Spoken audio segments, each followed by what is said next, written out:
Hindi ko malilimutan ang gabing iyon dahil iyon ang gabi na tuluyang gumuho ang halos 10 taon kong pinaghirapan. Tahimik akong nagmamaneho pa uwi habang nakatingin sa mga ilaw ng syudad.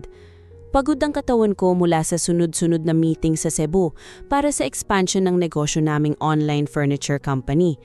Noon pa man ay ako talagang nagpapatakbo ng lahat, mula sa pagkuha ng suppliers, pag-aasikaso ng clients, hanggang sa pagmamanage ng warehouse. Halos ako ang bumuhay sa kumpanya. Si Adrian, ang asawa ko, ay minsang lang sumulpot sa opisina at kadalasan ay ginagamit lang ang pangalan niyang may-ari para magmukhang may kontrol siya sa negosyo. Noong nagsisimula pa lang kami, wala naman akong reklamo. Mahal ko si Adrian noon. Kahit wala siyang trabaho at puro pangalap lang ang dala niya, naniwala ako sa kanya. Habang nagtitiis ako sa maliit naming apartment at halos hindi natutulog para makahabol sa orders, siya naman ang unang nakatikim ng ginhawa nang magsimulang lumaki ang negosyo. Binilhan ko siya ng kotse, pinagawaan ko kami ng bahay, pati pamilya niya tinulungan ko. Akala ko sapat na iyon para manatili siyang kontento. Pero habang tumatagal, parang unti-unti ring nagbabago ang tingin niya sa akin. Napansin kong naging madalas ang pag-uwi niya ng gabi. Lagi rin siyang may hawak na cellphone at palaging nakangiti habang may ka-chat. Kapag abala ko sa negosyo, pinili kong manahimik. Akala ko face lang iyon ng relasyon naming mag-asawa. Pagkapasok ko sa garahe ng bahay ng gabing iyon, agad kong napansin ang kakaibang katahimikan. Madalas kasi ay bukas ang ilaw sa sala at may music na mahina dahil mahilig si Adrian sa ganon. Pero ng gabing iyon, madilim ang buong bahay. Dahan-dahan akong bumaba ng sasakyan habang may kakaibang kaba sa dibdib ko. Pagbukas ko ng pinto, halos mapahanto ako sa paghinga. Halos wala ng laman ng sala. Wala ang mamahaling paintings. Wala ang ilang appliances. Kahit ang koleksyon naming mamahaling alak ay nawawala. Nagmamadali akong umakyat sa kwarto nang mas lalo akong nanlamig nang makita kong bukas ang vault cabinet. Wala na ang laman nito. Kasabay noon ang sunod-sunod na pagpasok ng notification sa cellphone ko. Mabilis kong binuksan ang banking apps ko at doon ko tuluyang naramdaman ang panlalamig ng buong kong katawan. Halos lahat ng pera sa joint accounts namin ay nailipat na. Maging ilang company funds ay wala na rin. Nanginginig ang mga baliri kong napaupo sa gilid ng kama. Paulit-ulit kong tinatawag si Adrian pero unattended ang tawag, hanggang sa may biglang pumasok na message mula sa kanya. Kasunod noon ang litrato nilang dalawa ng babaeng matagal ko nang pinaghihinala ang kabit niya. Nakaakap si Adrian dito habang nasa loob sila ng isang mamahaling hotel suite. At sa ilalim ng litrato ay ang mensaheng hindi ko malilimutan habang buhay. Haha, bahala ka na sa buhay mo, pulubi. Pakiramdam ko ay may mabigat na bagay na bumagsak sa dibdib ko habang paulit-ulit kong binabasa ang mensahe. Hindi ako agad nakaiyak, hindi ako nakapagsalita. Parang biglang tumigil ang lahat sa paligid ko. Ilang minuto akong nakatulala habang nakatitig sa cellphone. Hanggang sa unti-unting bumalik sa isip ko ang lahat. Ang mga gabing hindi siya umuuwi, ang mga bigla niyang hingi ng access sa accounts ko, ang pagpupunili niyang ilagay ang pangalan niya sa ilang legal documents ng kumpanya, ang pagiging malamig niya nitong mga nakaraang buwan. Unti-unti kong naramdaman ang bigat ng pagtataksil. Hindi lang asawa ang nawawala sa akin ng gabing iyon, pati ang taong tinulungan kong bumangon mula sa wala. Napapikit ako habang pilit ko nokontrol ang emosyon ko. Gusto kong sumigaw, gusto kong magwala, pero hansalit iyon, tahimik lang akong napahinga ng malalim. Pagkatapos ay marahan kong pinunas ang gilid ng mata ko. Dahan-dahan akong tumayo at naglakad papunta sa maliit kong office room sa loob ng bahay. Binuksan ko ang isang drawer at kinuha ang isang manipis na folder. Tahimik kong tinitigan ang laman nito. Mga kopya ng bank transfers, mga screenshots, mga legal papers, mga dokumentong matagal ko nang inihanda. Makalipas ilang segundo ay napangiti ako ng mabaga kahit malamig ang mga mata ko. Parang hindi ako nagulat, parang matagal ko nang inaasahan ang gabing ito. Muli kong binuksan ang cellphone ko at tinitigan ang litrato nilang dalawa. Habang si Adrian ay masayang nakangisi sa kamera, ako naman ay tahimik na tumingin sa sarili kong refleksyon sa madilim na screen. Hindi niya alam na halos 1 taon ko nang pinaghahandaan ang pagtataksil niya. Hindi niya alam na ang perang kinuha niya ay hindi ang totoong kayamanan ko. At higit sa lahat, hindi niya alam na simula pa lang iyon ng pinakamalaki niyang pagkakamali. Makalipas ang 3 araw matapos akong iwanan ni Adrian, tuluyan na akong umalis sa bahay na matagal naming tinirhan. Tahimik lang akong nag-empake ng ilang damit at mahahalagang gamit habang ang mga kasambahay ay hindi makatingin ng diretsyo sa akin. Alam kong naaawa sila pero wala ni isa sa kanila ang naglakas loob magsalita. Kumalat na rin kasi sa social media ang ginawa ni Adrian. May mga litrato silang lumalabas ni Chloe sa iba't ibang mamahaling lugar, habang ako naman ay pinagpipiyastahan ng mga tsismoso online. May mga taong nagsasabing, karma ko raw yun dahil masyado akong naging abala sa negosyo kaysa sa asawa ko. Ang iba naman ay sinasabing baka kaya ako iniwan ay dahil hindi ako marunong maging tunay na babae. Tahimik ko lang iyong binasa lahat. Hindi ko ipinagtanggol ang sarili ko. Hindi rin ako naglabas ng kahit anong pahayag. Mas gusto kong isiping nilang talagang talo ako. Lumipat ako sa isang maliit na apartment sa Quezon City. Malayong-malayo iyon sa buhay na nakasanayan ko noon. Walang high ceiling, walang chandelier, walang floor-to-ceiling windows. Isang simpleng unit lang yon na halos kasya lang ang maliit na sofa, mesa at kama. Pero sa unang gabi ko roon, mahimbing akong nakatulog. Walang sigawan, walang kasinungalingan, walang plastic na pagmamahal. Kinabukasan, nagsimula akong mamuhay na parang ordinaryong tao. Simpleng damit lang ang suot ko kapag lumalabas. Minsan ay ako mismo ang bumibili ng pagkain sa karinderya sa baba ng apartment. Nakikita ko kung paano ako tingnan ng ibang tao. Yung iba naaawa, yung iba nagbubulungan kapag nakikilala ako. Hindi ba siya yung niloko ng asawa? Grabe no, ang yaman dati. Ubus yata lahat ng pera. Ngumiti lang ako ng bahagya at dire-diretsyong naglalakad. Samantala, halos araw-araw naman ang pagpo-post ni na Adrian at Chloe sa social media. Nakikita ko silang nasa yacht, kumakain sa mamahaling restaurant, bumibili ng luxury bags at relo.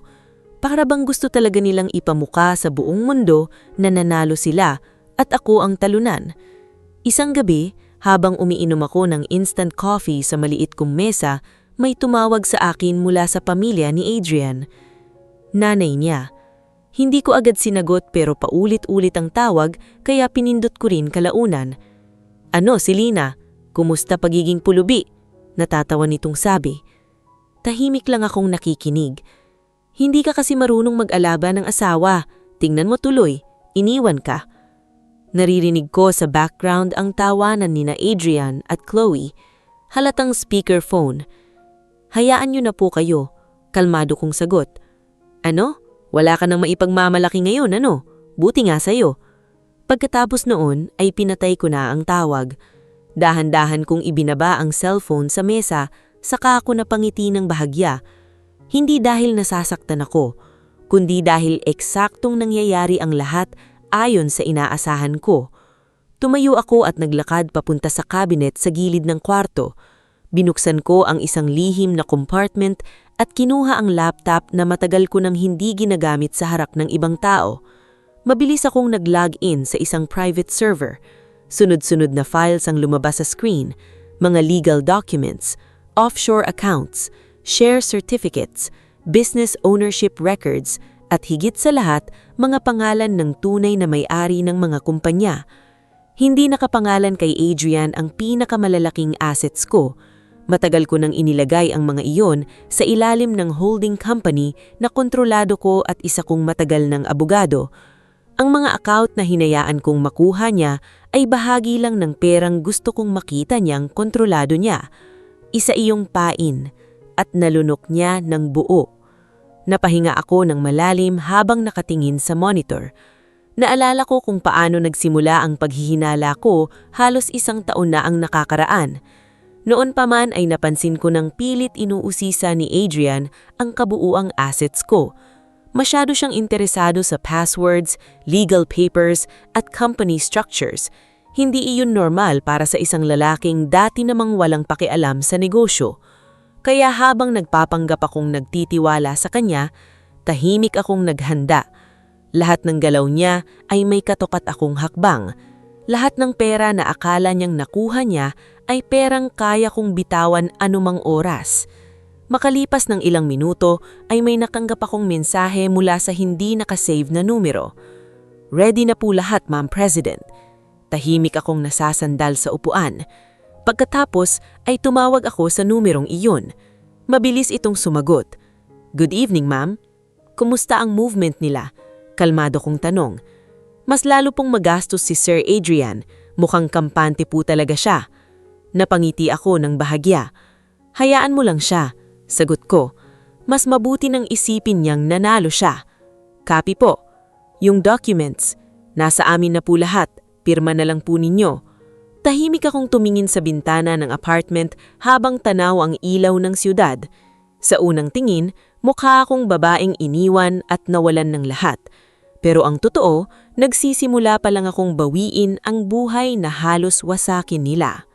Lumipas ang halos 2 buwan at mas lalo lamang naging maingay sa social media sina Adrian at Chloe. Halos araw-araw ay may bagong post ang dalawa. Minsan nasa Boracay sila sakay ng mamahaling yacht. Minsan naman ay nasa exclusive casino habang may hawak na wine glass at nakangisi sa kamera. May pagkakataon pang nag-upload si Chloe ng video habang ipinapakita ang bagong sports car na binili raw sa kanya ni Adrian. Habang pinapanood yon ng mga tao online, unti-unti namang nabubuo sa isip nila na ako ang talunan sa kwento naming mag-asawa. May mga dating business partners na hindi na sumasagot sa tawag ko. Ang iba namay biglang lumamig ang pakikitungo. Hindi dahil galit sila sa akin, kundi dahil iniisip nilang tuluyan na akong bumagsak. Sa mundo ng negosyo, mabilis magbago ang trato ng tao kapag iniisip nilang wala ka ng silbi. Pero wala ni isa sa kanila ang nakakaalam ng totoong nangyayari. Tuwing gabi, matapos ang simpleng buhay ko sa apartment, tahimik akong nagtatrabaho sa harap ng laptop. Habang ang buong internet ay nakatingin sa marangyang buhay ni na Adrian, may ibang grupo namang tahimik na sumusubaybay sa bawat galaw nila. Isang gabi, nakipagkita ako sa isang maliit na cafe sa Ortigas. Nasa pinakadulong mesa ako habang nakasuot ng simpleng puting blouse at walang kahit anong mamahaling alahas. Ilang minuto pa'y dumating ang lalaking matagal nang tumutulong sa akin, si Attorney Luis. Tahimik itong umupo sa harap ko at iniabot ang isang brown envelope. "Nandito na po lahat ng records," mahinang sabi. Binuksan ko iyon at isa-isang tinignan ng laman. Mga bank transactions, luxury purchases, transfer receipts, pati screenshots ng ilang private messages ni na Adrian at Chloe. "Mas mabilis silang gumastos kaysa inaasahan natin," sabi ni Attorney Luis. Bahagya akong napangiti habang nakatingin sa mga dokumento. "Kampante kasi siya," sagot ko. May isa pa pong problema. Tumingin ako sa kanya. Ginagamit na ni Sir Adrian ang pangalan ng kumpanya para kumuha ng panibagong investors. Bahagyang natigil ang kamay ko. "Anong investors?" Nanghihikayat po siya gamit ang old company branding ninyo. Ang akala ng mga tao, hawak pa rin niya ang buong kumpanya. Tahimik akong napasandal sa upuan. Hindi na ako nagtataka. Kilala ko si Adrian. Kapag nakaramdam iyon ng kapangyarihan, lalo itong nagiging abusado. "May documents ba?" tanong ko. Tumanggo si Attorney Luis saka inilabas ang ilang printed copies. Tinignan ko ang mga papel at halos natawa ako ng mahina. Peke ang ibang signatures, may manipulated financial projections, at higit sa lahat, ginagamit niya ang perang ninikaw niya para magmukhang successful businessman. Hindi niya alam na mas lalo siyang lumulubog Kalmado kong sabi. Tahimik na tumanggo si Attorney Luis. May isa pa po, dagdag nito. May request na nagpadala ang bangko ng verification tungkol sa ilang transfers. Mukhang nagsisimula na silang magduda. Ilang segundo akong natahimik habang nakatingin sa ilaw sa labas ng cafe. Pagkatapos ay marahan kong ibinaba ang mga dokumento. Hayaan mo lang muna yan, sabi ko. Mas mabuti nang masanay siyang malaya. Nakita kong bahagyang nagulat si Attorney Luis. Hindi pa po ba tayo kikilos? Umiling ako. Hindi pa. Gusto kong isipin niyang wala akong laban. Pagkatapos ng meeting namin ay tahimik akong umuwi sa apartment. Pagpasok ko pa lang ay agad kong nakita ang sunod-sunod na notification sa cellphone. May bagong vlog si Chloe. Binuksan ko iyon. Nasa loob ng isang luxury condo unit habang nagtatawanan. Nakaakbay si Adrian sa kanya habang ipinapakita ang mamahaling interior ng unit. At dahil deserve namin ang best life, nakangiting sabi ni Chloe sa kamera. Para ito sa mga naiinggit, dagdag pa ni Adrian sabay tawa.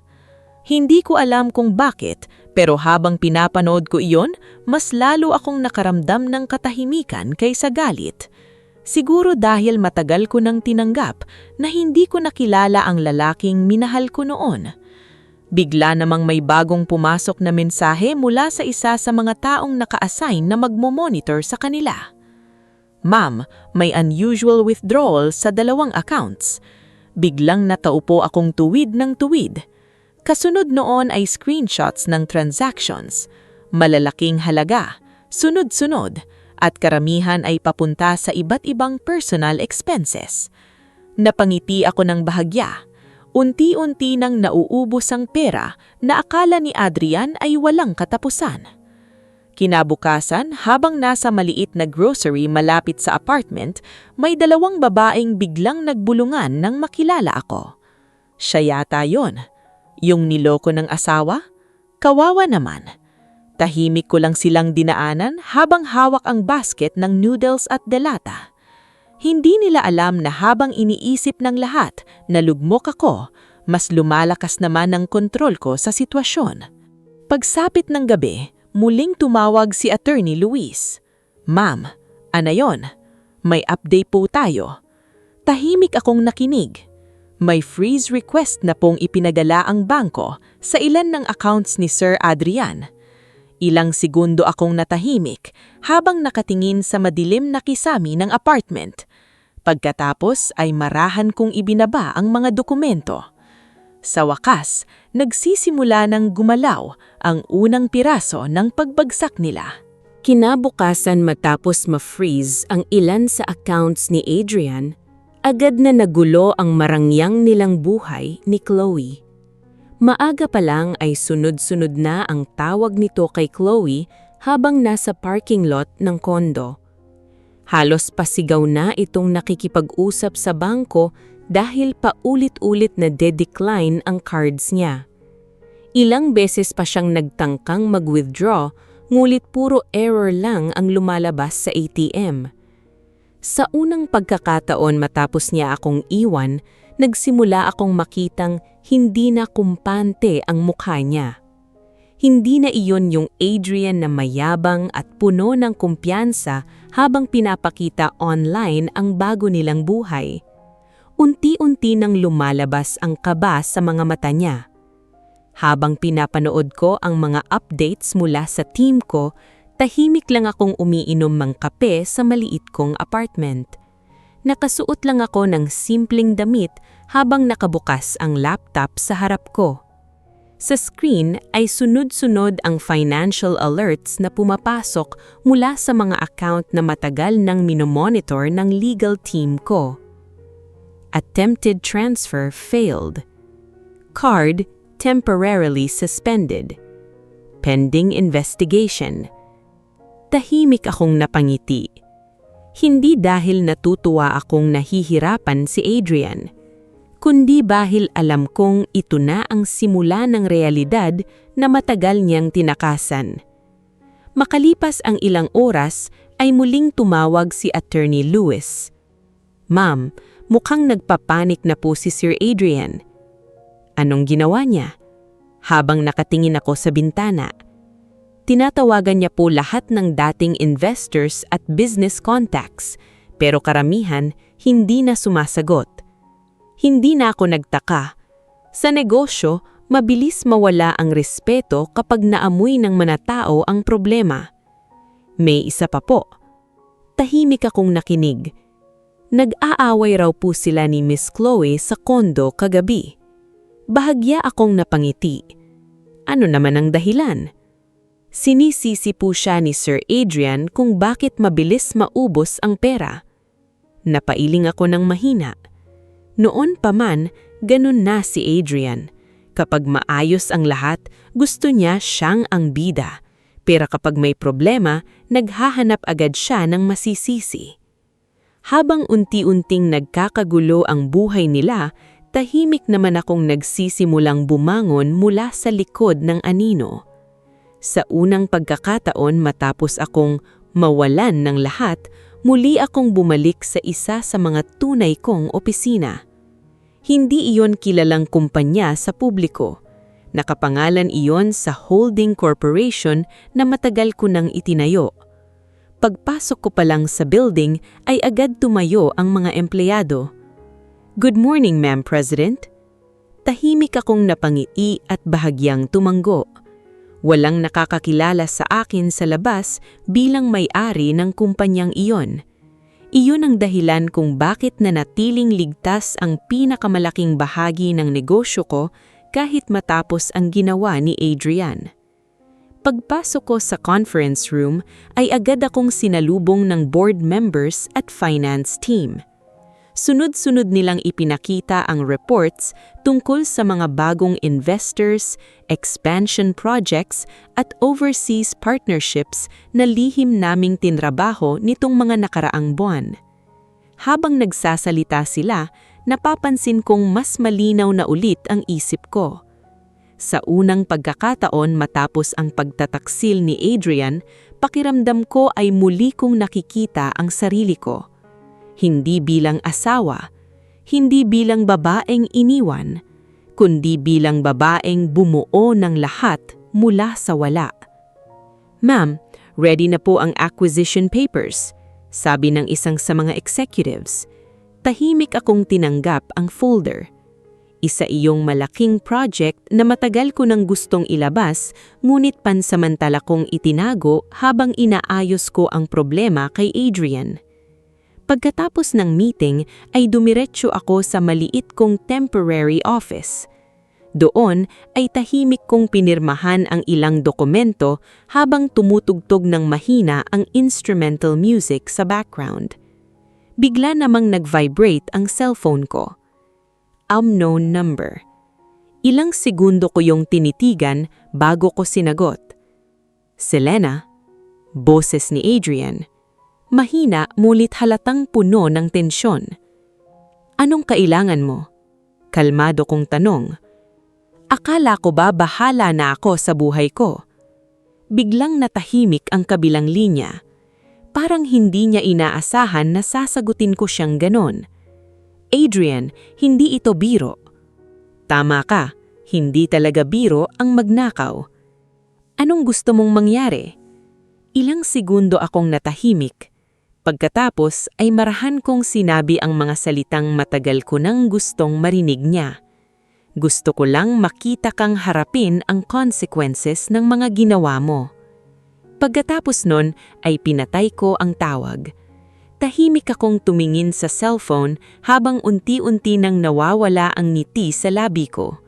Hindi ko maikakaila na may parte pa rin sa akin na nasasaktan, pero mas lamang na ngayon ang katahimikan kesa sakit. Pagsapit ng gabi ay nakatanggap ako ng panibagong update mula sa Attorney Lewis. "Ma'am, may formal complaint na pong inihahanda kay Sir Adrian." Tahimik kong ipinikit ang mga mata ko. Alam kong sa sandaling magsimula ang kasong iyon, wala nang atrasan. At habang nasa kabilang panig ng siyudad si Adrian, na pilit inaayos ang unti-unti niyang pagbagsak, Ako naman ay tahimik na nagsisimulang bumuo muli ang buhay na akala nilang tuluyan na nilang winasak. Makalipas ang ilang araw matapos kong makausap si Adrian sa telepono, tuluyan nang nagsimulang kumalat ang balita tungkol sa financial investigation laban sa kanya. Hindi na lamang iyong usapan sa loob ng negosyo, kundi pati sa social media at ilang online news pages. Maraming dating investors ang biglang umatras sa mga pinaplano niyang proyekto.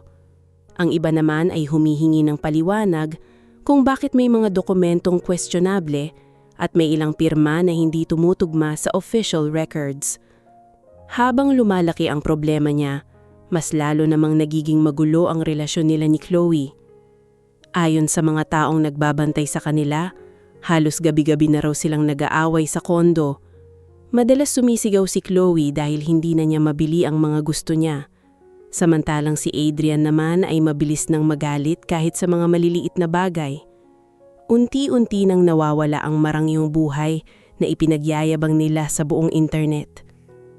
Isang umaga, habang tahimik akong nag-aalmusal sa apartment, may natanggap akong mensahe mula kay Attorney Luis. "Ma'am, scheduled na po ang preliminary hearing." Ilang segundo kong tinitigan ang mensahe bago marahang ibinaba ang cellphone. Alam kong darating ang araw na iyon, pero iba pa rin pala kapag nasa harapan mo na mismo ang katotohanan. Hindi ko maikakailang may kaba pa rin sa dibdib ko. Hindi dahil natatakot ako, kundi dahil alam kong sa araw na iyon, tuluyan ng masisira ang ilusyon ni Adrian na kaya niyang takasan ang lahat. Pagsapit ng hearing day, maaga akong dumating sa building. Tahimik lang akong naglakad sa hallway habang nakasuot ng simpleng cream-colored blazer at maayos na slacks. Wala akong dalang mamahaling bag o alahas. Hindi ko kailangang magmukhang mayaman para maramdaman kung sino talaga ang may kontrol. Habang papalapit ako sa conference room, napansin kong maraming taong napapatingin sa akin. May ilan pang bulong ng bulong habang naglalakad ako. Halatang marami pa rin ang nag-aakalang ako ang kawawang babaeng niloko at ninakawan. Tahimik lang akong naupo sa loob ng conference room kasama sina Attorney Luis at ang legal team ko. Ilang minuto pa'y bumukas ang pinto. Pumasok si Adrian kasama si Chloe at isa niyang abogado. Sa unang tingin pa lang ay halata na ang pagbabago sa kanya. Mukha siyang puyat, magulo ang buhok, at wala na ang dating yabang sa mukha niya. Samantalang si Chloe naman ay halatang tensyonado habang paikot-ikot ang tingin sa paligid. Pagkakita niya sa akin ay bahagyang natigilan si Adrian. Parang ngayon lang niya ulit ako nakita matapos niya akong iwan. Tahimik lang akong nakatingin sa kanya. Walang galit, walang drama. Kalmado lang. Nagsimula ang hearing sa pagpresenta ng financial records at bank transfers. Isa-isang inilatag ng legal team ko ang mga dokumentong nagpapatunay na iligal ang ilang paglilipat ng pera mula sa joint accounts at company funds. Habang tumatagal ang usapan, unti-unti nang nawawala ang kulay sa mukha ni Adrian. Lalong lumala iyon nang ilabas ang mga dokumentong nagpapatunay na marami sa accounts at assets na inaangkin niya ay hindi naman talaga nakapangalan sa kanya. "Imposible," mahina niyang sabi habang nakatitig sa mga papeles. Base sa records, sabi ng isang auditor, ang majority shares ng kumpanya ay nananatiling kontrolado ni Mrs. Selena Villarreal sa ilalim ng holding corporation. Biglang napatingin sa akin si Chloe. Halatang ngayon lang niya nalaman ang lahat. "Mali ito," mabilis na sabi ni Adrian. "Ako ang humawak sa negosyo." "Humawak ka, pero hindi ikaw ang may-ari." Parang biglang bumigat ang buong silid matapos marinig iyon. Isa-isang inilabas ang tracking records ng perang ginastos nila ni Chloe, mula sa condo purchases hanggang sa luxury items at vacations. Lahat documented, lahat recorded, at karamihan ng perang iyon ay bahagi pala ng funds na nasa ilalim pa rin ng legal authority ko. "Hindi ito maaaring mangyari," bulong ni Chloe habang nanginginig ang kamay. Sa unang pagkakataon matapos nilang akong pagtawanan online, nakita kong pareho silang natatakot. Tahimik akong tumayo mula sa upuan ko. Halos lahat ng mata sa silid ay napunta sa akin habang marahang akong namapit sa mesa kung saan nakaupo si Adrian. Hindi siya makatingin ng direkta sa akin. "Selena," mahina niyang sabi. Tahimik kong tinitigan ng ilang segundo. Naalala ko lahat. Yung mga panahon na halos hindi ako matulog para lang mapalaki ang negosyo. Yung mga gabing inuuna ko ang pamilya namin bago ang sarili ko. Yung mga panahong naniwala akong sapat ang pagmamahal para manatiling tapat ang isang tao. At the end of the day, Adrian, hindi pera ang sumira sa atin. Dahan-dahang napatingin sa akin si Adrian. "Kasakiman mo." Tahimik ang buong silid matapos kong sabihin iyon. Pagkatapos ay marahang akong bumalik sa upuan ko, habang nagsisimula namang magtanyong ang auditors tungkol sa iba pang illegal transactions. At habang nakikita kong unti-unti nang nababasag ang kumpiyansa ni Adrian harap sa lahat, mas lalo kong nararamdaman na malapit na talagang matapos ang mundong binuo nila gamit ang pagtataksil at kasinungalingan. Pagkatapos ng hearing na yun, tuluyan ng nag-iba ang tingin ng mga tao kina Adrian at Chloe. Kung dati ay puno ng inggit at paghanga ang comments sa social media nila, ngayon ay puro pagdududa at panlalait na ang mababasa. Marami ang nagsasabing kaya lang pala marangya ang buhay nila ay dahil sa perang hindi naman talaga kanila. Unti-unti ring naglabasan ng mga taong dati nilang niloko sa negosyo. May ilang investors na nagsampa ng reklamo matapos malaman na ginamit ni Adrian ang pangalan ng kumpanya para makahikayat ng pera kahit wala naman talaga siyang kontrol dito. Maging ilang dating kaibigan niya ay mabilis na ring lumayo upang hindi madamay. Samantalang si Chloe naman ay halos hindi na lumalabas ng kondo dahil sa hiya. Ilang brands na dating gustong makipag-collab sa kanya online ang biglang umatras. May ilan pang influencer na tahasang pinaringgan siya sa social media. Pero higit sa lahat, nagsisimula na rin siyang matakot kay Adrian. Ayon sa mga reports na natatanggap ko mula sa legal team, madalas na raw sumabog ang galit ni Adrian sa loob ng kondo. Minsan ay maghapon itong nakakulong sa kwarto habang paulit-ulit tumatawag sa mga bangko at investors. Kapag hindi nasusunod ang gusto, si Chloe ang napagbubuntungan niya ng init ng ulo. Isang gabi, habang tahimik akong nagtatrabaho sa opisina ng holding company ko, tumawag si Attorney Luis. "Ma'am, mukhang hindi na stable ang sitwasyon nila." Napatingin ako sa city lights sa labas ng glass window. Anong nangyari? Pinuntahan daw po ni Sir Adrian ang isang dating investor kanina. Humihingi siya ng emergency funds pero tinanggihan siya. Tahimik akong nakinig.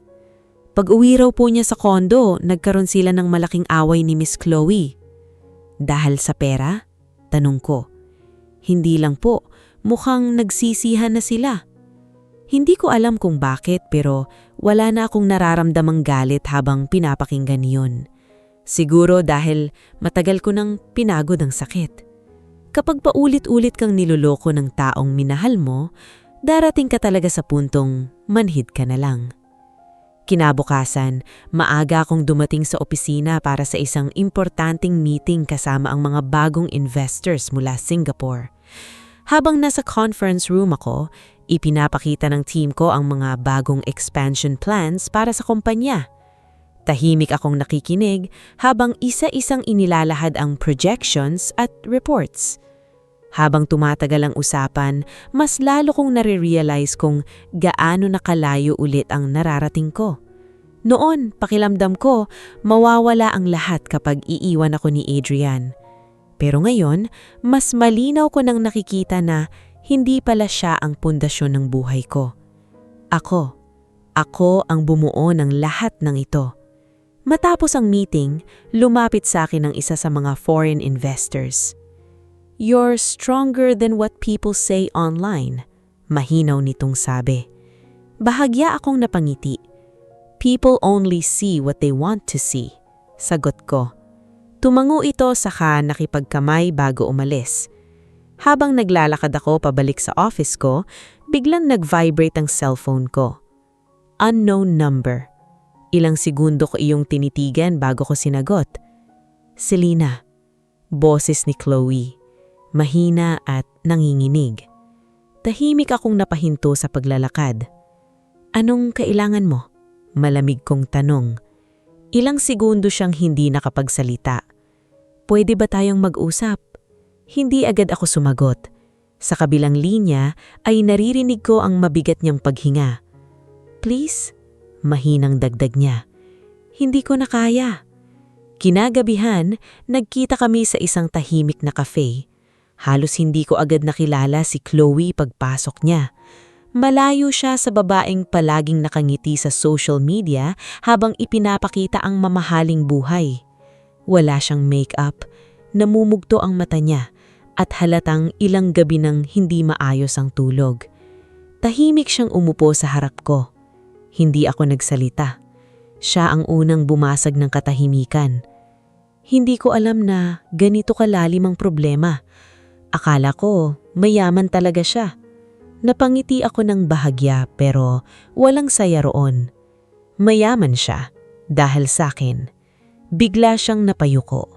Hindi ko alam na ginagamit lang pala niya ako. Tahimik akong uminom ng kape habang tinapakinggan siya. Unti-unti niyang ikinuwento kung paano nagbago si Adrian nitong mga nakaraang linggo.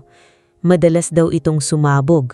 Minsan ay maghapon itong nakakulong sa kwarto habang paulit-ulit tumatawag sa mga bangko at investors.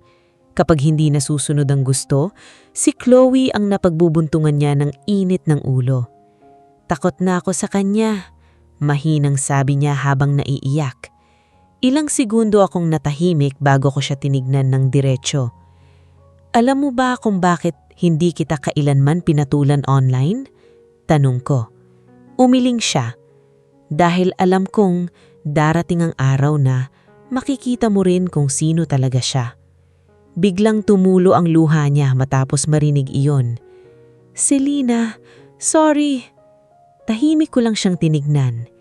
Hindi ko alam kung tunay ba ang pagsisisi niya o pagod lang siya sa pagbagsak nilang dalawa. Pero isang bagay ang laging malinaw sa akin. Hindi na sila magkakampi ngayon. At habang tuluyan ng nagkakawatak-watak ang mundong pinilit nilang buuin gamit ang pera at pagtataksil, mas lalong namang tumitibay ang buhay na tahimik kong binubuo muli para sa sarili ko. Pagkatapos ng gabing iyon kasama si Chloe, mas lalo kong naisip kung gaano kalaki ang ipinagbago ng buhay naming tatlo sa loob lamang ng ilang buwan. Noon, ako ang tahimik na nagtitiis, habang silang dalawa ang abala sa pagpapakasaya. Pero ngayon, ako na ang kalmado habang sila naman ang unti-unting nilalamon ng sarili nilang mga desisyon. Hindi na muling nagparamdam si Chloe matapos kaming magkita sa kafe. Ayon sa mga nakukuha kong impormasyon, ilang araw matapos ang pag-uusap namin ay tuluyan na niyang iniwan si Adrian. Hindi lang siya basta umalis. Tinangay rin niya ang natitira nilang cash at ilang mamahaling gamit mula sa kondo. Nang malaman iyon ni Adrian, halos mabaliw raw ito sa galit. Ilang beses nitong tinawagan si Chloe pero hindi na sumasagot. Pati ilang dati nilang kaibigan ay hindi na rin siya pinapansin. Mabilis kasing umiwas ang mga tao kapag wala ng pakinabang ang isang tao. Samantala, tahimik namang nagpapatuloy ang mga proyekto ko sa kumpanya. Unti-unti nang lumalawak ang business partnerships namin sa ibang bansa at mas lalo pang tumataas ang value ng holding corporation na matagal kong itinago sa publiko. Pero kahit maayos na ulit ang buhay ko, hindi ko pa rin maiwasang balikan ng nakaraan minsan. Isang gabi, habang mag-isa akong nakaupo sa balcony ng apartment at nakatingin sa ilaw ng siyudad, bigla kong naalala kung paano nagsimula ang lahat. Hindi naman agad naging ganito si Adrian. Noong una ko siyang nakilala, simple lang siya. Isa siyang lalaking puno ng pangarap ngunit walang sapat na oportunidad sa buhay. Naawa ako sa kanya noon dahil kahit maraming beses siyang mabigo sa trabaho, hindi siya nawawalan ng pag-asa. Noon ko rin unang naramdaman na gusto kong may makatulong akong bumangon kasama ko. Habang nagsisimula ako noon sa maliit kong online furniture business, lagi ko siyang kasama sa mga biyahe para maghanap ng suppliers. Madalas kaming magtipid noon. May mga pagkakataon pang iisang cup noodles lang ang pinaghahatian namin para lang maitawid ang isang araw. Pero masaya kami noon. Kahit pagod, pakiramdam ko ay may kasama akong lumalaban sa buhay. Hanggang sa unti-unti lumaki ang negosyo. At doon ko rin unti-unting nawala ang lalaking minahal ko. Habang tumatagal, naging mas interesado si Adrian sa pera kaysa sa pinaghirapan naming dalawa. Madalas niyang tanungin kung magkano ang kinikita ng kumpanya. Interesado siya sa passwords, bank accounts, legal documents at ownership papers. Noong una, hindi ko iyon pinansin. Asawa ko siya. Natural lang na pagkatiwalaan ko. Pero isang gabi, halos isang taon bago niya ako iwan, may nakita akong mensahe sa cellphone niya habang tulog siya. Hindi ko malilimutan ang gabing iyon. Message iyon mula kay Chloe. Kapag nakuha mo na lahat, iiwan mo rin ba siya? At ang sagot ni Adrian, konting tiis na lang. Pakiramdam ko noon ay gumuho ang mundo ko. Hindi dahil may kabit siya, kundi dahil malinaw kong nakita na matagal na pala nila akong pinaplano. Hindi ako umiyak ng gabing iyon. Tahimik lang akong bumangon mula sa kama at pumunta sa maliit kong office room. Doon ako nagsimulang maghanda. Mula ng gabing iyon, unti-unti kong inayos ang lahat. Inilipat ko ang tunay kong asset sa ilalim ng holding corporation. Pinago ko ang ownership structures. Naglagay ako ng legal protections sa mga pangunahing negosyo. At higit sa lahat, sinigurado kong may sapat akong ebidensya kapag dumating ang araw na tuluyan niya akong traidorin. Hindi ko ginawa iyon para maghinggil. Ginawa ko iyon para protektahan ang sarili ko. Dahil alam kong darating ang panahon na pipiliin ni Adrian ang kasakiman kaysa sa pamilya namin. At tama nga ako. Naputol lang pag-iisip ko nang mag-ring ang cellphone ko. Si Attorney Luis. Ma'am, seryoso nitong bungad. May bagong development po. Tahimik akong tumayo mula sa upuan. Ano yun? Napag-alaman po namin na sinusubukan ni Sir Adrian na isanla ang dati ninyong mansyon. Bahagya akong napangiti.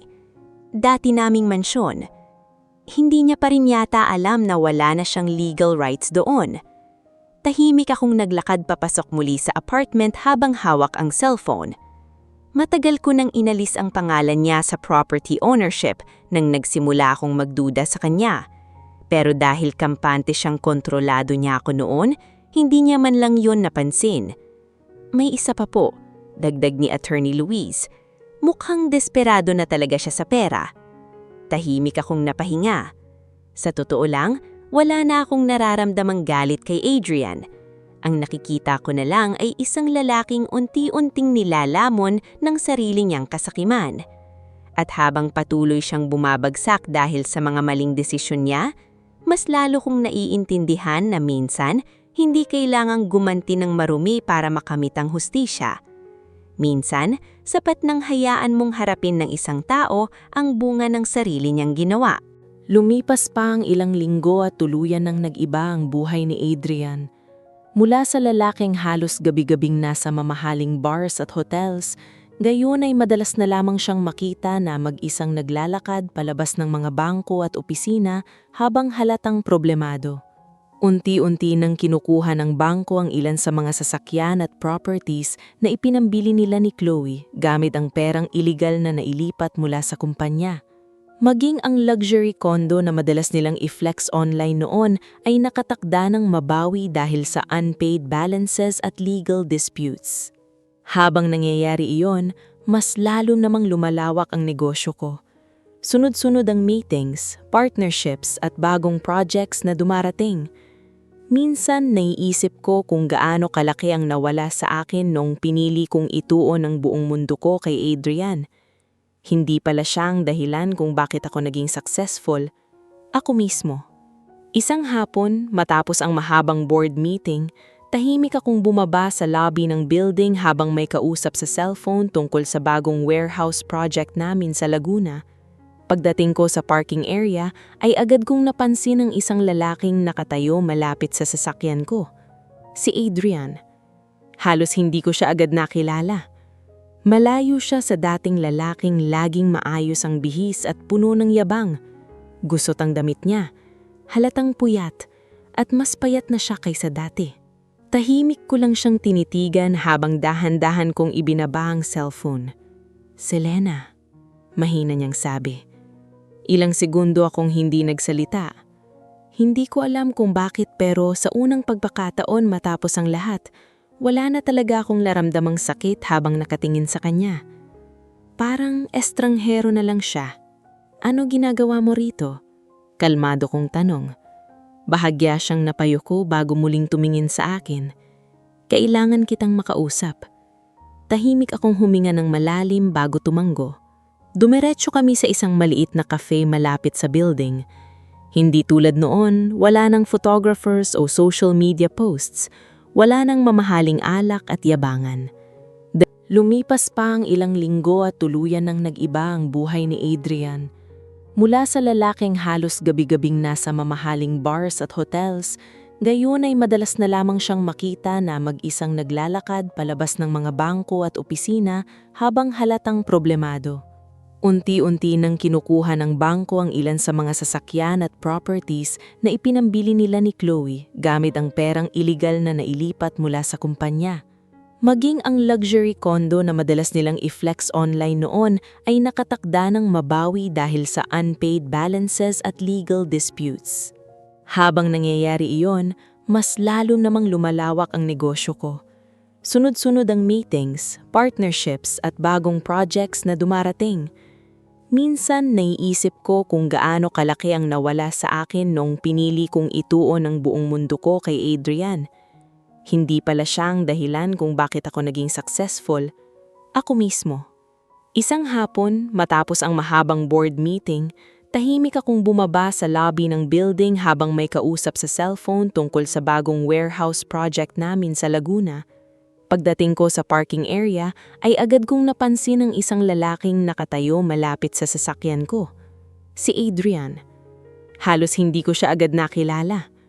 Malayo siya sa dating lalaking laging maayos ang bihis at puno ng yabang. Gusot ang damit niya. Halatang puyat at mas payat na siya kaysa dati. Tahimik ko lang siyang tinitigan habang dahan-dahan kong ibinaba ang cellphone. "Selena," mahina niyang sabi. Ilang segundo akong hindi nagsalita. Hindi ko alam kung bakit pero sa unang pagkakataon matapos ang lahat, wala na talaga akong naramdamang sakit habang nakatingin sa kanya. Parang estranghero na lang siya. "Ano ginagawa mo rito?" Kalmado kong tanong.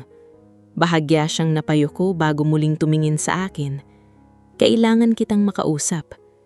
Tahimik akong huminga ng malalim bago tumango.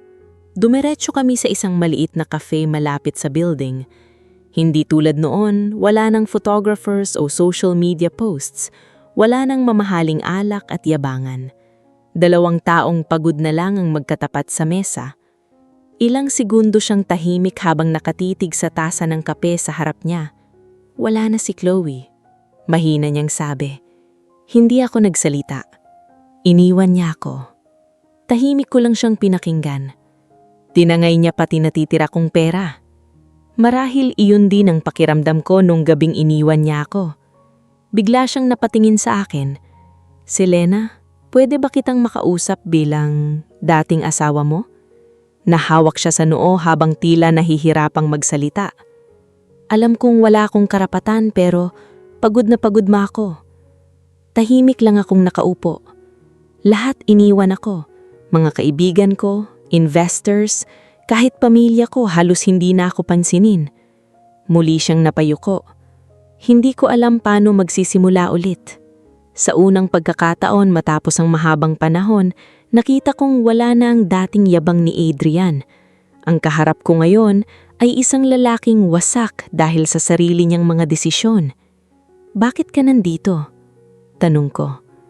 Tahimik siyang napahinga ng malalim. Gusto kong humingi ng tawad. Napatingin ako sa kanyang diretsyo. Alam kong hindi sapat iyon pagkatapos ng ginawa ko pero nagsisisi ako. Ilang segundo akong natahimik bago ako nagsalita. Nagsisisi ka ba dahil nasaktan ko o dahil nawala lahat sa'yo? Hindi siya agad nakasagot. At doon ko napatunayan na tama ako. Tahimik kong ibinaba ang tasa ng kape. Adrian, hindi kita kailanman pinagdamutan noon. Napayuko siya lalo. Binigay ko lahat sa'yo. Pera, tiwala, pangarap, pamilya. Ramdam ko ang bigat ng katahimikan pagitan namin. Pero pinili mo pa ring sirain lahat. Bahagyang nanginig ang labi niya habang nakatingin sa mesa. Hindi ko alam kung anong pumasok sa isip ko noon. Kasakiman. Diretso kong sagot. Napapikit siya matapos marinig iyon. Ilang segundo kaming parehang natahimik. Pagkatapos ay marahan siyang muling nagsalita. Pwede ba akong humingi ng isang pabor? Tumingin siya sa akin. Bigyan mo ako ng trabaho. Bahagya akong natawa ng mahina dahil sa irony ng sitwasyon.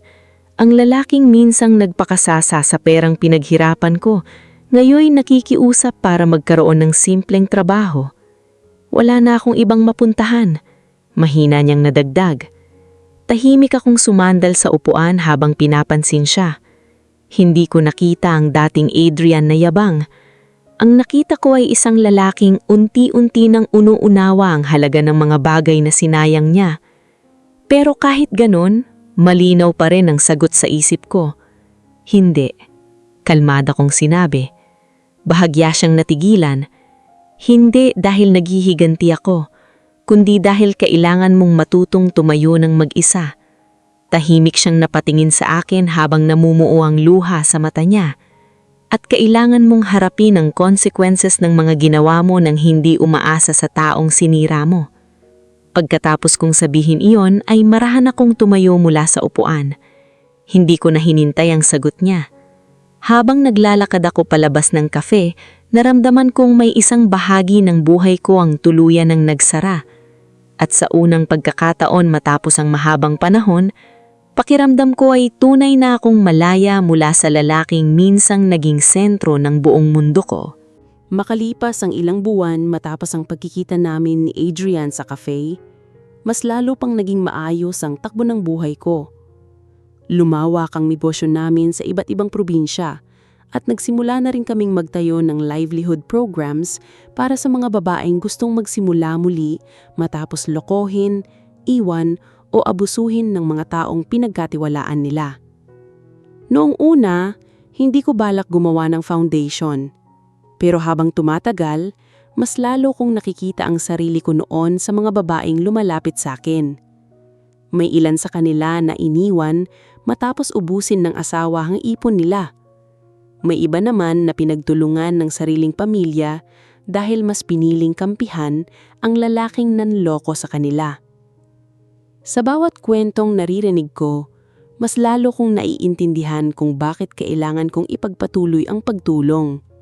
Hindi para patunayan na mabuti akong tao, kundi dahil alam ko kung gaano kahirap magsimula muli kapag pakiramdam mo mag-isa ka na lang. Isang gabi, nagkaroon kami ng malaking charity event sa isang hotel sa Makati. Maraming business partners, sponsors at media ang dumalo para suportahan ang foundation. Tahimik akong naghahanda sa backstage habang inaayos ng assistant ko ang blazer na suot ko. "Ma'am, puno na po yung ballroom," nakangiting sabi nito. Bahagya akong tumanggo. Hindi ko pa rin minsan lubos maisip kung paano ako nakarating sa puntong ito. Ilang buwan lang ang nakalipas, ako yung babaeng pinag-uusapan online dahil iniwan ng asawa. Ngayon, ako naman ang inimbitahan para magsalita tungkol sa pagbangon matapos masaktan. Habang naghihintay akong tawagin sa stage, tahimik kong pinanood mula sa maliit na monitor ang mga taong nasa ballroom. At doon ko siya nakita. Si Adrian. Nasa pinakadulong mesa siya ng venue. Simple lang ang suot niyang polo at halatang hindi siya komportable sa paligid.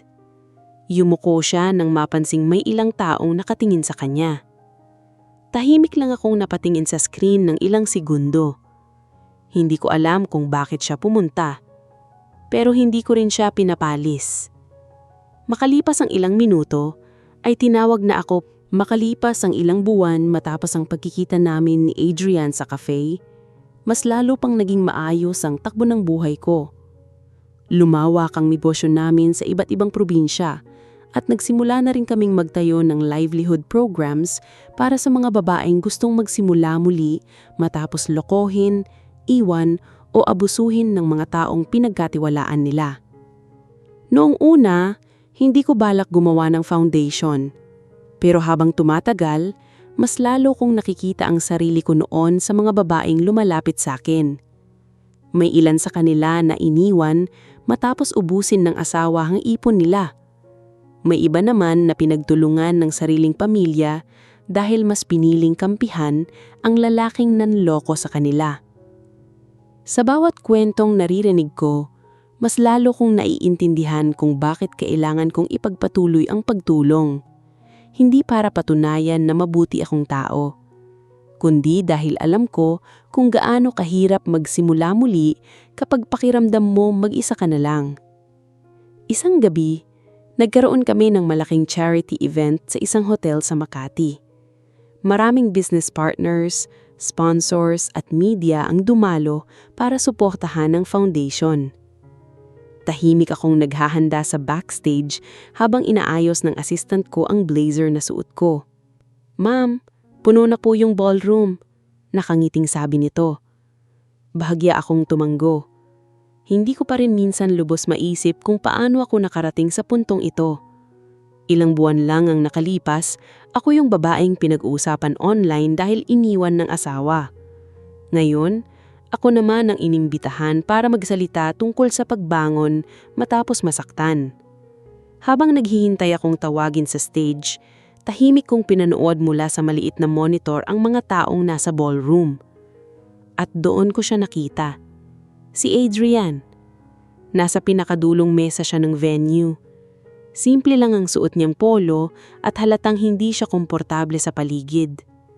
Yumuko siya nang mapansing may ilang taong nakatingin sa kanya. Tahimik lang akong napatingin sa screen ng ilang segundo. Hindi ko alam kung bakit siya pumunta, pero hindi ko rin siya pinapalis. Makalipas ang ilang minuto, ay tinawag na ako para magsalita sa harap. Dahan-dahan akong umakyat sa stage habang maririnig ang palakpakan ng mga tao. Tahimik akong tumayo sa gitna habang hawak ang microphone. Sa harap ko ay daan-daang taong naghihintay sa sasabihin ko. Huminga muna ako ng malalim bago nagsimulang magsalita. May panahon sa buhay ko na akala ko katapusan ko na. Tahimik ang buong ballroom habang nakatingin sila sa akin.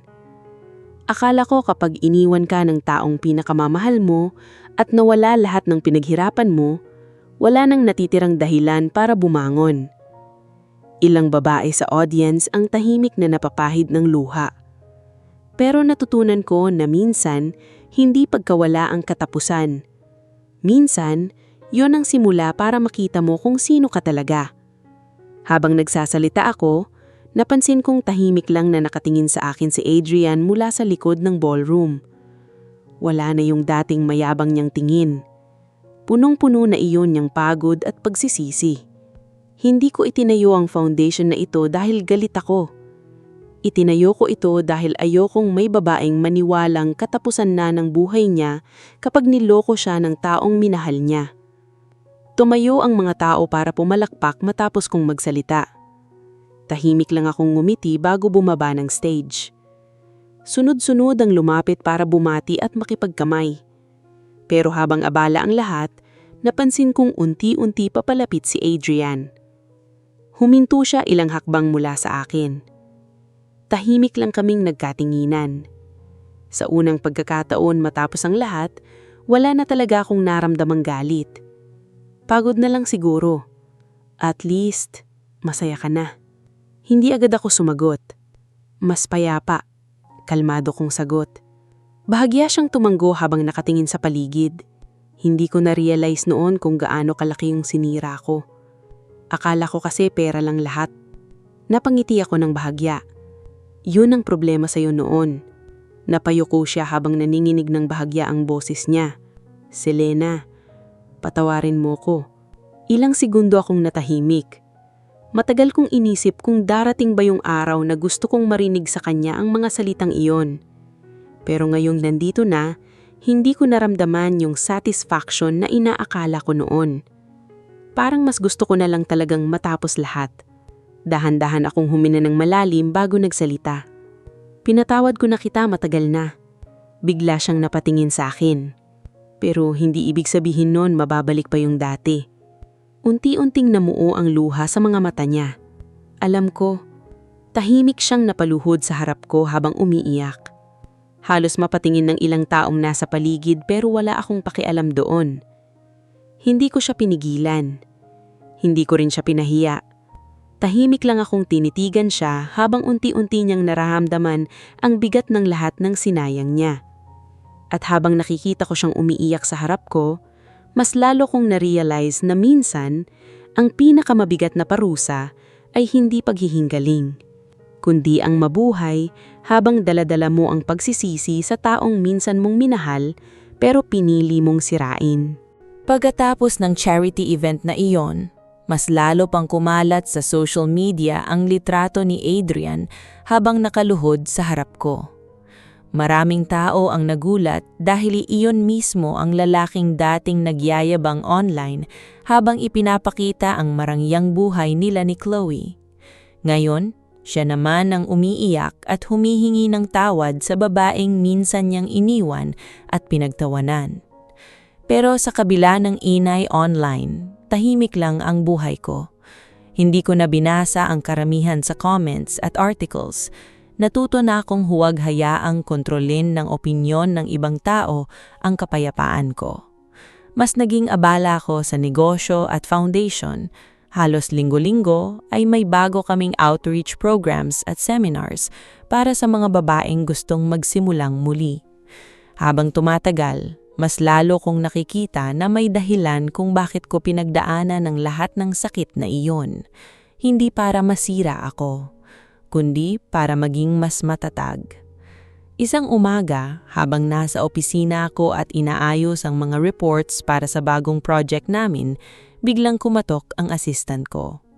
"Ma'am," medyo alanganin nitong sabi, "may mga bisita po kayo." Hindi agad ako nagsalita. "Sinong bisita?" Bahagya itong napalunok. "Pamilya po ni Sir Adrian." Tahimik akong napasandal sa upuan. Ilang segundo akong natahimik bago marahan akong tumango. "Papasukin mo." Pagkabukas ng pinto ay agad kong nakita ang nanay ni Adrian kasama ang dalawa nitong kapatid. Malayo sila sa mga taong dating puno ng yabang habang ipinugmamaliit ako noon. Ngayon, halatang pagod at problemado na ang mga mukha nila. Tahimik silang tumayo sa harap ng mesa ko. Walang nagsasalita. Hanggang sa biglang yumuko ang nanay ni Adrian habang nanginginig ang boses. "Selena," mahina nitong sabi habang nanginginig ang boses. Pagkatapos ng charity event na iyon, mas lalo pang kumalat sa social media ang litrato ni Adrian habang nakaluhod sa harap ko. Maraming tao ang nagulat dahil iyon mismo ang lalaking dating nagyayabang online habang ipinapakita ang marangyang buhay nila ni Chloe. Ngayon, siya naman ang umiiyak at humihingi ng tawad sa babaeng minsan niyang iniwan at pinagtawanan. Pero sa kabila ng inay online, tahimik lang ang buhay ko. Hindi ko na binasa ang karamihan sa comments at articles. Natuto na akong huwag hayaang kontrolin ng opinyon ng ibang tao ang kapayapaan ko. Mas naging abala ko sa negosyo at foundation. Halos linggo-linggo ay may bago kaming outreach programs at seminars para sa mga babaeng gustong magsimulang muli. Habang tumatagal, mas lalo kong nakikita na may dahilan kung bakit ko pinagdaanan ng lahat ng sakit na iyon. Hindi para masira ako, kundi para maging mas matatag. Isang umaga, habang nasa opisina ako at inaayos ang mga reports para sa bagong project namin, biglang kumatok ang assistant ko. "Ma'am," medyo alanganin nitong sabi, "may mga bisita po kayo." Hindi agad ako nagsalita. "Sinong bisita?" Bahagya itong napalunok.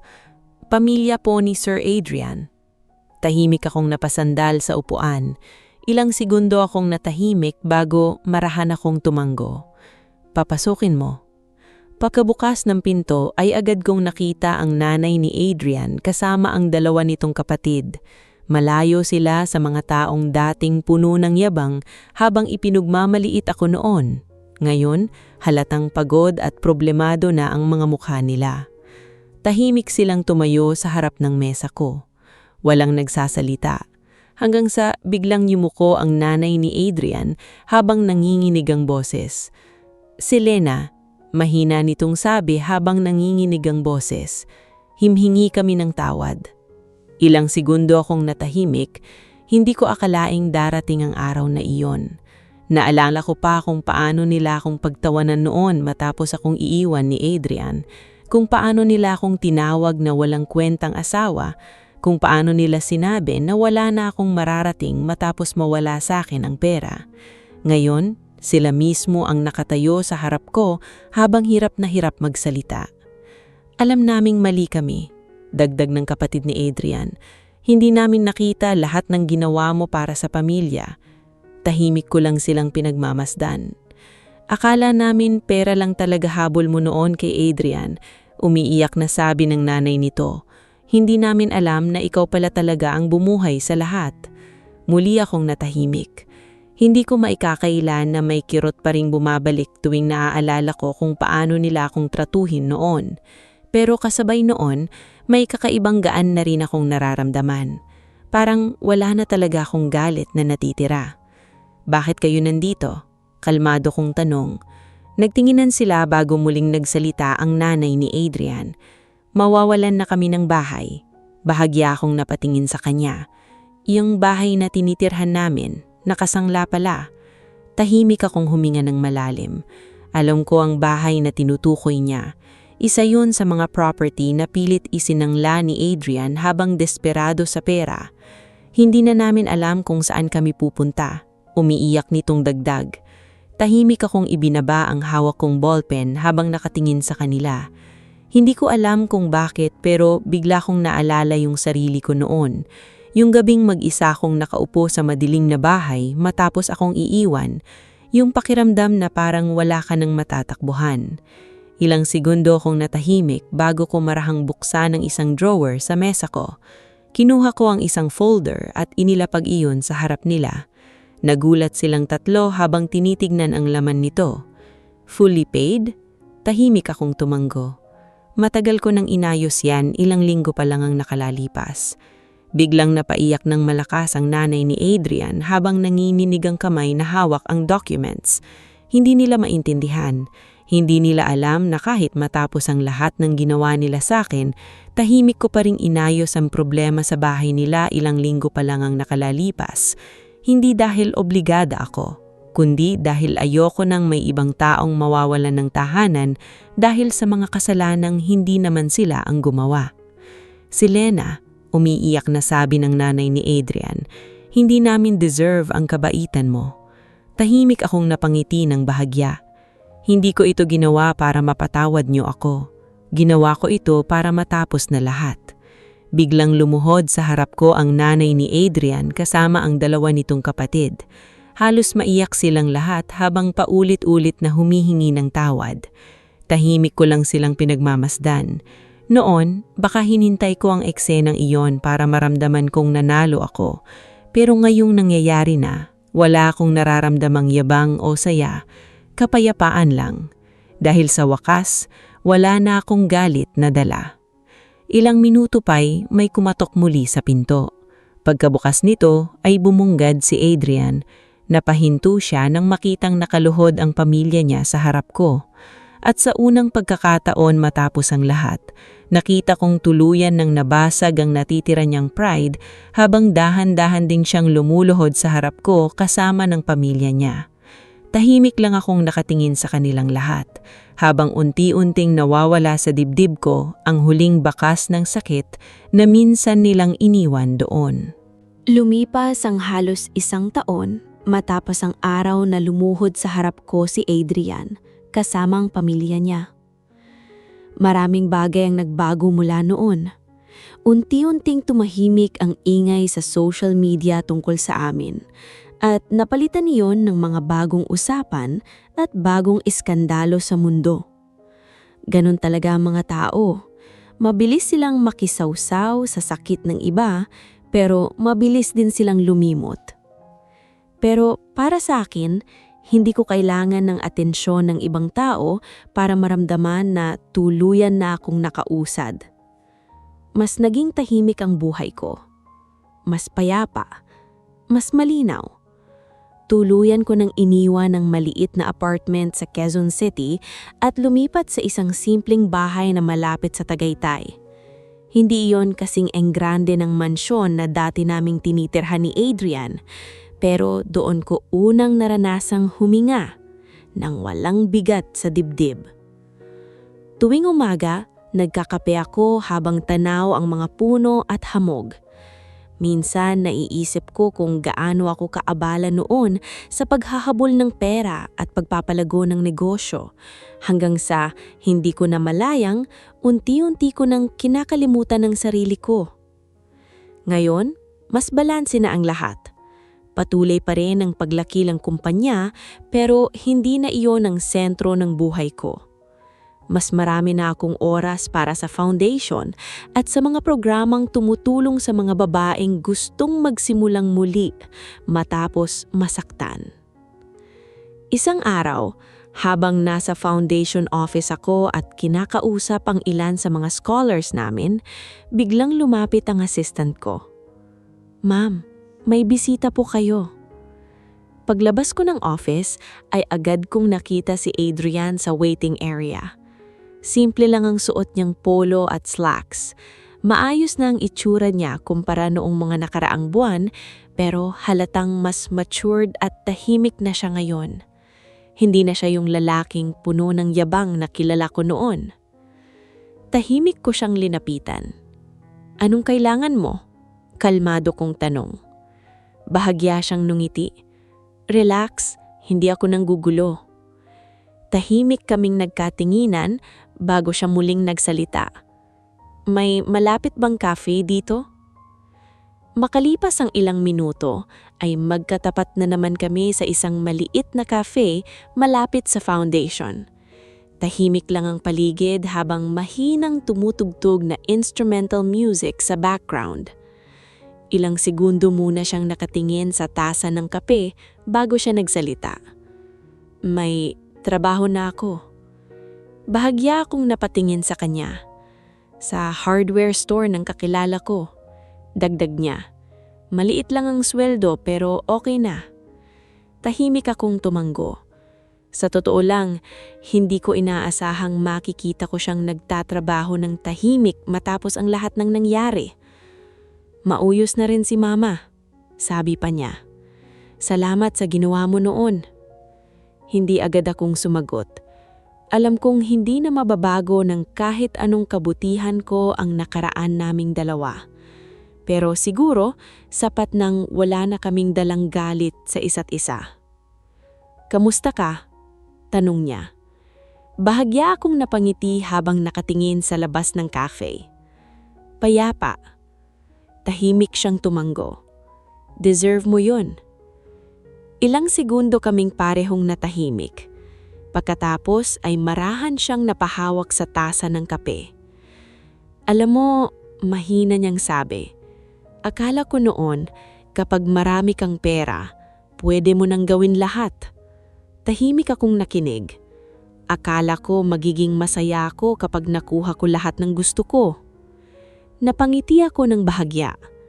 Pero napayuko siya bago mahinang natawa sa sarili. Pero nung nawala lahat, saka ko lang na-realize na ikaw pala yung pinakamahalagang bagay na sinayang ko. Tahimik akong napahinga ng malalim. Noon, baka umasa pa akong marinig mula sa kanya ang mga salitang iyon. Pero ngayon, iba na. Wala na yung sakit. Wala na rin yung pagnanais na bumalik sa dati. Ang natitira na lang ay acceptance. At least, natuto ka. Kalmado kong sinabi. Tumanggo siya habang nungingiting mapait. Late nga lang. Bahagya akong natawa. Sa unang pagkakataon matapos ang lahat, pakiramdam ko ay hindi na kami dalawang taong puno ng sugat at galit. Parang dalawang tao na lang kaming parehong natuto mula sa mga maling desisyon namin sa buhay. Pagkatapos naming magkape, ay sabay kaming lumabas ng cafe. Huminto siya bago tuluyang maglakad palayo. Salamat, Selena. Tiningnan ko siya. Para saan? Sa lahat, kahit hindi ko deserve. Tahimik akong numiting bahagya. Pagkatapos noon ay tuluyan na siyang naglakad palayo, habang ako naman ay nanatiling nakatayo sa gilid ng kalsada. Tahimik kong pinanood ang unti-unti niyang paglaho sa dami ng tao. At habang nararamdaman ko ang malamig na hangin ng hapon, mas lalo kong naiintindihan na minsan hindi talaga paghihigante ang magpapalaya sa iyo, kundi ang pagpili mong bumangon kahit wasak ka na. Ang pagpili mong maging mabuting tao kahit binigyan ka ng dahilan para magbago. At higit sa lahat, ang pagpili mong mahalin muli ang sarili mo matapos kang wasakin ng taong minsan mong itinuring na buong mundo mo.